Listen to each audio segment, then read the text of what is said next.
Before we get into today's show, let me tell you about HubSpot. If you're hustling in the trenches to build a business or bootstrapping one of your own, let's talk about an AI-powered tool that can lighten up your workload a bit. HubSpot's Campaign Assistant is a game changer for creating marketing campaigns at scale. It quickly turns your key selling points into a cohesive pitch, which helps you deliver knockout emails, ads, and landing pages in minutes. So let Campaign Assistant take care of the campaigns so you can get back to growing your business. Work smarter, not harder at HubSpot.com/campaign-assistant. Howdy, folks. It is Tuesday, October 18th. I'm Rob Litterst, and I'm here with Juliet, Bennett, Rylah, and you are listening to The Hustle Daily Show.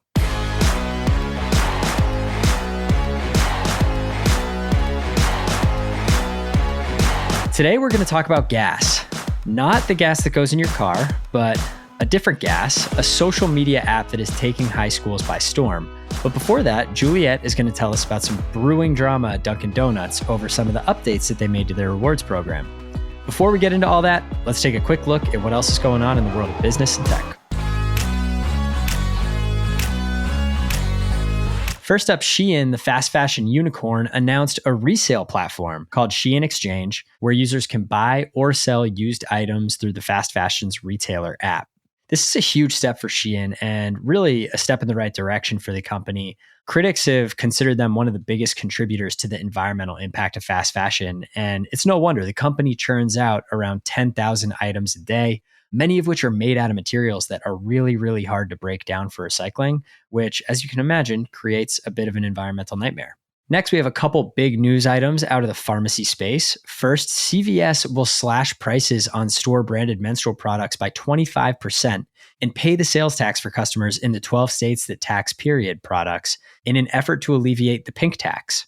On another note, Walgreens, Walmart, and CVS are all going to be selling over-the-counter hearing aids thanks to new FDA regulations. People with hearing expenses are expected to save around $3,000 annually, so this is a huge deal. We've been talking a lot about the metaverse lately, and while Meta has made it their namesake, there may be no company better suited to build out virtual worlds than Roblox. And the company just announced that it has grown to 58 million daily active users, which is a 23% increase year over year. As a result, the shares jumped 20% yesterday.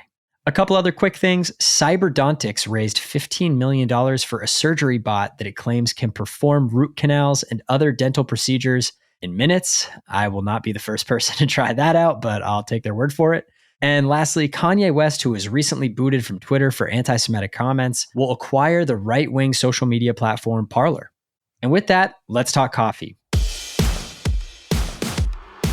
Juliet, there is drama brewing at Dunkin Donuts. Tell me what's going on here. Yeah, so this has been going on for a couple of days now. Basically, Dunkin used to have this rewards program called DD Perks. And Dunkin, it has a lot of very loyal fans. And they were able to essentially get any free drink of their choice after spending about $40. Okay. So people liked that, obviously. They also got a free birthday drink, which is great. But then Dunkin changed its program, and now it's Dunkin Rewards, which is a completely different thing. And now you earn more points per dollar, but those points, they don't go as far. BuzzFeed did a little math, and basically you can get a basic coffee, so just regular, no frills coffee after $50. And if you want a latte or one of those fancy drinks, you're going to have to spend about $90. And perhaps the ultimate betrayal, no free birthday drinks, just increased points on or around your birthday. What a bummer. I used to go to Dunkin Donuts regularly. This just seems like it's moving in the exact opposite direction of where every other kind of smart company is going today, where it's like you're investing more and more in your best customers rather than making them feel like shit, which I think this kind of is doing. Yes, I think people feel very devalued by it, much like the points. I feel like they think it's insulting, because they can do the math. They can figure out what the changes mean for them based on what kind of things they like to drink and how often they go. Now, Dunkin' America's president, Scott Murphy, he told BuzzFeed customers will ultimately benefit in the long run and that these changes are based on customer feedback, people who wanted more variety, more flexibility. So before, the rewards program was centered on drinks, and now there are more deals, including food. So for 250 points, you can get a free donut if that's your thing. Interesting. Right. I know you were digging deep into this piece. Like, how does this compare to other competitors? Starbucks has like a robust rewards program. People are always talking about how Starbucks has the best loyalty program. Mm-hmm. How does Dunkin's new math compare to Starbucks? I had at one point in time a Starbucks rewards app, but then it stopped logging me in and I just stopped using it. But from what I'm understanding, by re-logging into this app, it looks like I can earn 2 stars on the dollar most of the time. And that if I spend about $25, I can get a basic coffee. And if I spend about $75, I could get a whatever Frappuccino with whipped cream, yada, yada, yada. Interesting. So it's better. So it's less. It's less than Dunkin'. Yeah. But one thing that did recently reignite my interest in Starbucks, they have partnered with Delta. So if you have a Delta SkyMiles card, which I do, you can earn miles for every dollar spent. That's actually a genius partnership because I feel like Delta is like the Starbucks of airlines. Yes, absolutely. I've been hoarding SkyMiles for years now and have never actually used them. And for those of you who, like me, have decided you're just going to make coffee at home, I was looking up the coffee subscription because that's what I do. I have a company that sends me a bag of coffee every single month. And that's actually been growing over the last couple of years, especially in terms of the pandemic. And it's expected to continue to grow significantly. So for all you Dunkin' fans who, you're just over it, maybe consider a subscription and make your own pumpkin spice lattes. And Rob, you were writing today about a new social media app that is very popular with today's teenagers, which makes me feel very old. Yeah, it makes me feel very old too. So there's this new social media app called Gas that is taking high schools by storm. It's an anonymous app that basically prompts teens to say nice things about each other.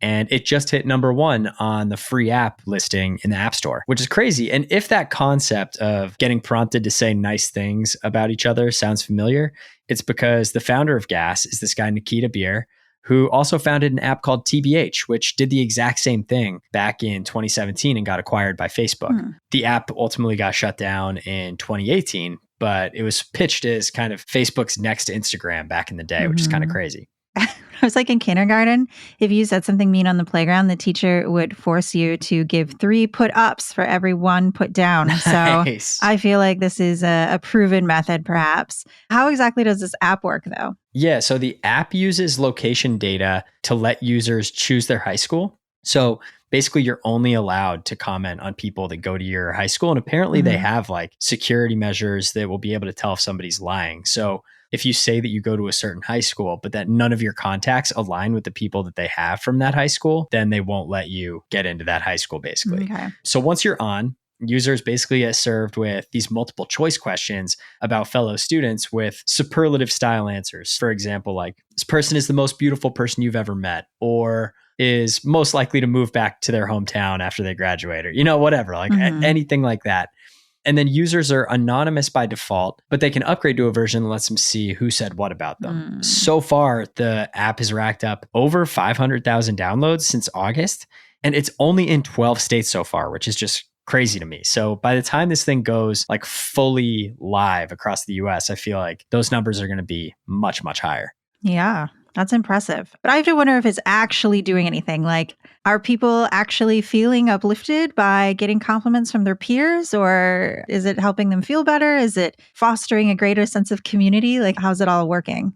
Yeah, that's a really good question. The founder, Nikita Beer, said that users have credited the app with improving their self-esteem, making them feel more loved, allowing them to have like better conversations with their friends. When you compare it to something like Instagram, and the mounting evidence that Instagram was basically doing the exact opposite of those things for teenage girls. Right. It makes Gas look really good. It makes it look like a more positive social media experience for sure. You look back at Be Real, which we wrote about a little while back, which is the app that only allows you to post once a day and it's at a specific time, so you're not allowed to stage photos. All these apps seem to be kind of coming out to tackle kind of the negativity that's become so present on social media and just to offer better social media experiences. You can look at Gas a few different ways, though. Like, it still perpetuates this dopamine cycle that kind of trains these kids to check their phones for validation. I was reading a study that indicated that a lot of teens watch TV and movies while looking at a second screen. So they were trying to see if they could connect second screen information about mental health with content that had that as a subject. So I think they did one study with 13 Reasons Why, which dealt with a lot of teen issues. Yeah. So they were trying to see if teens are going to be looking at their phones anyway, could they direct them to mental health resources that was relevant to the content they were also watching. So I could definitely see something like that kind of being helpful. I've seen stuff like this on Instagram. I've seen like little apps where it's like, say something anonymous about me. And then, obviously the the hope is that your friends will say nice things about you. I mean, maybe it'll train people to be nice to one another and give compliments. Maybe they're too shy to give compliments in real life, and this would be very helpful. But ultimately, I hope that they learn how to give compliments in real life. Yeah.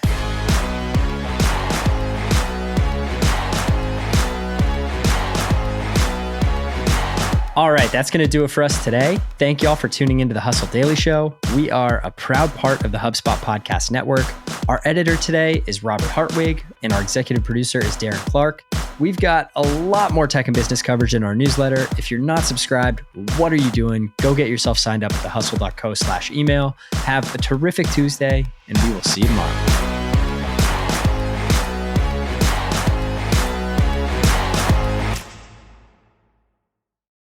Hey guys, if you listen to the Hustle Daily Show on Google Podcasts, we want to let you know that the option will no longer be available pretty soon. Google is sunsetting its podcast app sometime in early 2024 in favor of YouTube Music, and we want to give you a heads up before it's too late, since that time's almost here. The Hustle Daily Show is available everywhere and anywhere that you listen to podcasts, like Apple Podcasts and Spotify. If you're using YouTube Music, we are there as well. If you're an Android fan, there are plenty of apps like Overcast, Pocket Casts, Player FM, and more. So just search for us wherever you decide to listen to your favorite podcasts.